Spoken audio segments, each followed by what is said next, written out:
हमें बाबा साहब भीमराव अंबेडकर पर गौरव की अनुभूति होती है। और बाबा साहब भीमराव अंबेडकर ने उस समय भी हम सबको उन सभी खतरों के प्रति जागरूक किया था। याद करिए, उन्होंने उस समय एक बात कही थी, जो बात यहां पे पहले अभी असीम अरुण जी ने कहा, मैं उसमें आने के पहले एक बात जरूर कहना चाहूंगा। जब उस समय कांग्रेस के एक बड़े नेता ने, जिन्होंने 1923 में वंदे मातरम गाने से इनकार कर दिया था, कांग्रेस के अध्यक्ष के रूप में रहते हुए, और जब वह अंतिम समय उनका आया तो उन्होंने इच्छा व्यक्त की थी कि मेरी इच्छा है कि मैं यरूशलेम में मरूं। बाबा साहब ने तब एक टिप्पणी की थी कि जो व्यक्ति भारत की धरती पर पैदा होकर के भारत की सुविधा का उपभोग करके भारत की धरती को पवित्र न मानता हो, उस व्यक्ति के द्वारा दिए जाने वाले वक्तव्य कभी भारतवासियों के हित में नहीं हो सकते। दुर्भाग्य से उस तुष्टीकरण की नीति पर चलने वाले दल न केवल भारत का अहित कर रहे हैं, बल्कि बाबा साहब भीमराव अंबेडकर का भी अपमान कर रहे हैं और इस देशवासियों को उनकी सुविधाओं से वंचित करने की कुत्सित चेष्टा का हिस्सा भी उनका है। हमें याद करना होगा इस बात को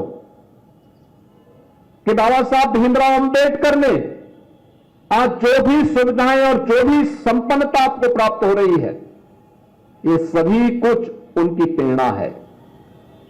प्रधानमंत्री मोदी जी के नेतृत्व में नया भारत अपने महापुरुषों पर गौरव की अनुभूति करता है, उन्हें सम्मान देता है। पंचतीर्थ के निर्माण का कार्यक्रम हो या अनुसूचित जाति, जनजाति और पिछड़ी जाति के छात्रों को मिलने वाली स्कॉलरशिप और अन्य सुविधाएं, ये उसी क्रम का हिस्सा है। अभी यहां पे कार्यक्रम के संयोजक श्री डॉक्टर लालजी प्रसाद निर्मल जी कुछ बातें कह रहे थे।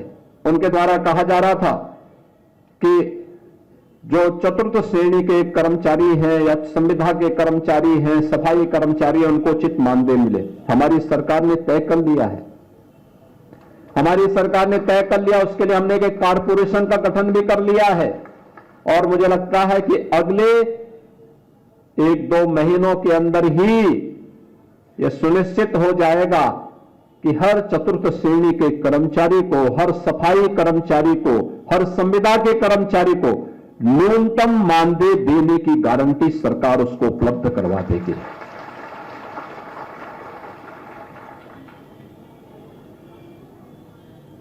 जीरो पॉवर्टी का हमारा अभियान भी उसी का हिस्सा है। अभी भी जो वंचित है, जो सुविधा का लाभ नहीं प्राप्त कर पाया है, अनुसूचित जाति, जनजाति, अति पिछड़ी जाति के गरीबों के उन सभी तबकों को चिन्हित करने का कार्य हमारा लगभग फाइनल हो चुका है।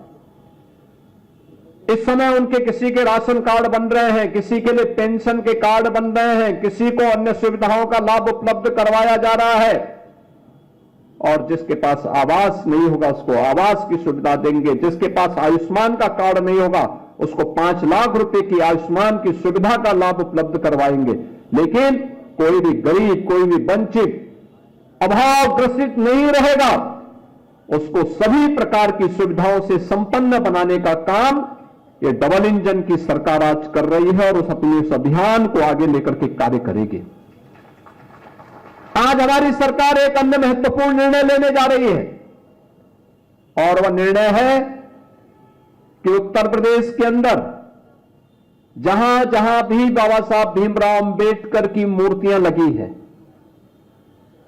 उन मूर्तियों में अक्सर होता है कुछ शरारती तत्व आकर के मूर्तियों के साथ छेड़छाड़ करते हैं, क्षतिग्रस्त करने का कुत्सित प्रयास करते हैं।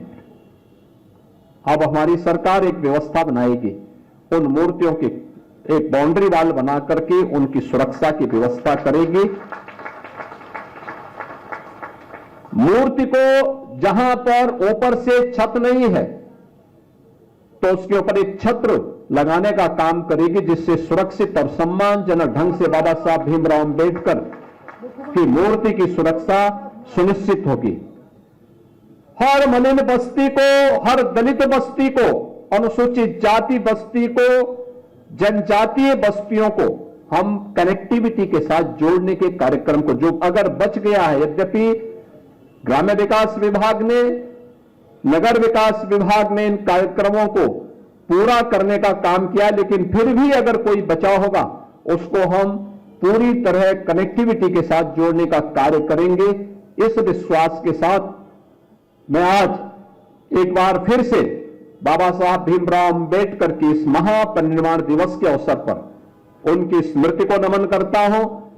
प्रदेश सरकार और प्रदेश के 25 करोड़ जनता जनार्दन की ओर से उन्हें विनम्र श्रद्धांजलि अर्पित करता हूं और आप सभी अंबेडकर महासभा और प्रदेश के हर उस गरीब, दलित, वंचित नागरिक से इस बारे में मैं अपील और उनसे इस बारे में उन्हें आश्वस्त करता हूं कि बाबा साहब भीमराव अंबेडकर का यह जीवन दर्शन हमें एक नई प्रेरणा देता है और डबल इंजन की सरकार बाबा साहब भीमराव अंबेडकर की उन प्रेरणाओं से प्रेरित होकर के समाज और राष्ट्र को सशक्त बनाने में, भारत के संविधान के गौरव को पुनर्स्थापित करने की दिशा में निरंतर प्रयत्नशील होकर के कार्य करेगी। आप सबके प्रति मेरी शुभकामनाएं हैं। धन्यवाद। जय हिंद।